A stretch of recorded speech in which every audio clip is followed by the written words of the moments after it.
Cuando viniste a Paraná, ¿a dónde vivías acá? En Queluz, en una pensión, Ajá. la pensión de Estela. ¿Cómo fue esa experiencia de venir acá a Paraná, esos primeros momentos? Y estuvo bueno porque, o sea, yo venía de un pueblo, bueno, como es Villa Elisa, muy chiquito, siempre había vivido con mi familia y bueno, nos vinimos con una amiga a estudiar acá. Y caímos en esa pensión. En realidad primero que duramos una sola noche, en también calle Gualeguaychú y la peatonal. Porque era peligrosa. Porque en realidad cuando nosotras vinimos, habíamos venido con nuestras madres a buscar pensión, habíamos llegado a esa pensión y el dueño era un muchacho joven, nos había mostrado una habitación que iba a ser solo para nosotras, re linda, balcón a la calle, tal, y cuando llegamos nos metió con otras 5 mujeres, y bueno, para nosotros fue como, nos estafó, ¿cómo decir? Y el tipo, o sea, le dijimos, no, pero si nosotras pagamos por aquella y para estar las dos solas, porque queríamos estar como las dos solas. Y él dijo, bueno, es lo que hay, si les gusta bien, si no se van. Bueno, así que llamamos llorando a nuestras madres. Esa noche nos tuvimos que quedar ahí y al otro día vinieron y empezamos a buscar pensiones. Bueno, como ya estaban empezando las clases, no había nada.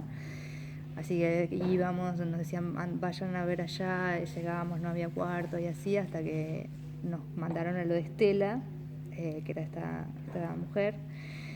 Y bueno, y llegamos ahí, nos pareció como que estaba bien, y Estela era una viejita, así, muy amable.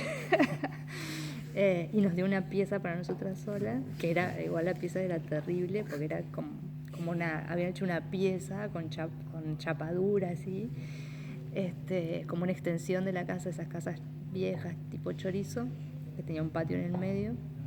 Pero bueno, ahí íbamos a estar solas y era como un poco lo único que nos interesaba. Y bueno, nos quedamos ahí, y después Estela empezó a mostrar su verdadera cara y era una persona bastante tremenda. Y la pensión en realidad no era una pensión de estudiantes, había otra pieza donde sí había estudiantes, que eran 4 chicos que después nos hicimos muy amigos con mi amiga, pero después había pibes que estaban bajo libertad condicional, había 2 chicas muy jóvenes que eran prostitutas, que manejaba la vieja. Atrás había una pieza muy grande que ahí había montones de camas que ella alquilaba por noche para gente que por ahí tenía un enfermo, porque era cerca del hospital, gente que por ahí venía del interior a cuidar enfermos y bueno, se quedaban ahí a dormir, era toda una fauna así bastante ¿Y nunca pintoresca. no escribiste sobre Sí, ese? ¿Sí? escribí ¿En cuál? escribí una vez para Clarín una nota, sí, un texto sobre eso.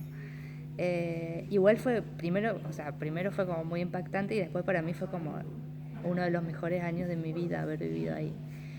Eh, Porque era como, o sea, nada, eso, yo venía de eso, de un pueblo muy chiquito, de que todos nos conocemos, de que todos sabemos o bueno, o más o menos, pero quiero decir, como muy recatado, este, muy católico y demás, y acá era, bueno, como curtirte con un montón de gente que venía de otras experiencias de vida, de otros lugares, de otros palos, y la verdad que para mí fue genial.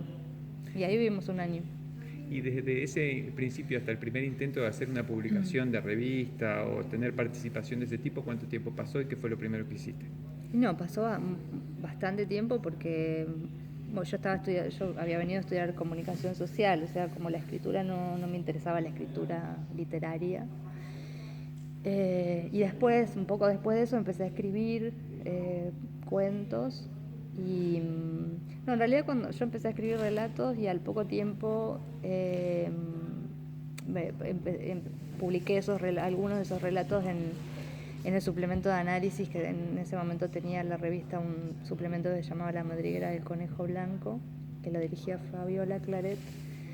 Y Fabiola me publicó los primeros cuentos, ella fue la que publicó mis primeros cuentos en ese suplemento. ¿Ejerciste el periodismo porque vos querías ser No, periodista? no, ¿Nunca escribiste una nota periodística? no, no, no. No, lo más digamos, relacionado por ahí al periodismo que hice fue después Chicas Muertas, como el libro, como el trabajo de campo que hice era el trabajo periodístico, o un trabajo que se acercaba más a lo periodístico, pero no, y ahora escribo en el diario Perfil, pero también son crónicas, o sea, no es periodismo. ¿Otros lugares que viviste en Paraná? Sí, después viví... Como para armar un mapa, digamos, ¿no? Después viví en... No, bueno, viví ahí, después viví en Belgrano y Racedo, o sea, cerca de la estación de trenes. Después de ahí viví en calle Carbón un par de años, ahí viví con mi hermana, con una amiga de mi hermana. Y después ¿Cerca de la Placita San Peña? ¿O? Sí, cerca de la Plaza San Peña. Y después los últimos años en Sebastián Vázquez. ¿El lugar? Y San Martín, digamos. Ah. Ahí, pues, entre San Martín y Gualeguaychú. Ajá. Puede ser. San Martín y no, era más atrás. No. Sí, Villaguay o Feliciano. Villaguay. San Martín y Villaguay.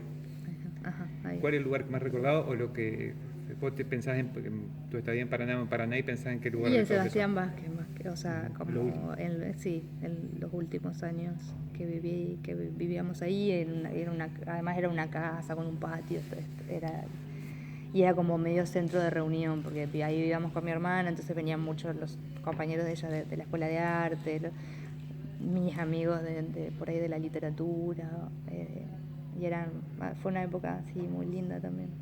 Bueno, Selva, muchas gracias. Gracias.